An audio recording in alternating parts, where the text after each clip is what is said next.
Dirigeons-nous maintenant vers la Somalie. Dans ce pays, on observe les conséquences de l'attentat perpétré au début du mois contre un avion de ligne. À l'aéroport de Mogadiscio, les mesures de sécurité ont été renforcées. C'est le groupe islamiste Al-Shabaab qui a récemment revendiqué cette action. Autour de l'aéroport de Mogadiscio, ces hommes d'une unité spéciale de la police ont été déployés. Ils sont assistés par des chiens de détection. Ces mesures ont été prises depuis que les Shebabs ont revendiqué l'attentat à la bombe contre un avion de la compagnie Dalo Airlines. En tant que force de police en charge de la sûreté de l'aéroport de Mogadiscio, nous souhaitons en modifier la sécurité. Nous sommes ici pour assurer au public et à toute personne désirant prendre l'avion dans cet aéroport que nous en avons amélioré la sécurité. Nous avons déployé une unité spéciale de la police qui contrôlera la sécurité. L'attentat n'a pas manqué de remettre en question les moyens sécuritaires mis en place dans l'aéroport.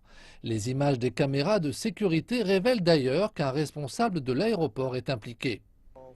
Nous avons accentué la sécurité de l'aéroport. Nous avons arrêté plus de 50 personnes soupçonnées d'être impliquées dans l'attentat à la bombe contre l'appareil de Dalo Airlines. Nous avons augmenté le nombre et accru la qualité des machines à rayons X. Nous avons installé des caméras de sécurité dans toutes les zones de l'aéroport.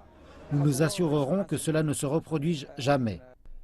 Alors que l'enquête se poursuit, le personnel assurant la vente de billets n'est plus autorisé dans l'enceinte de l'aéroport. Cependant, aucun vol n'a été annulé. Nous garantissons à la communauté internationale que l'aéroport international Aden Adé est aux normes et nous continuerons à l'améliorer. Nous nous assurerons aussi qu'à partir d'aujourd'hui, les compagnies aériennes et les renseignements travaillent ensemble.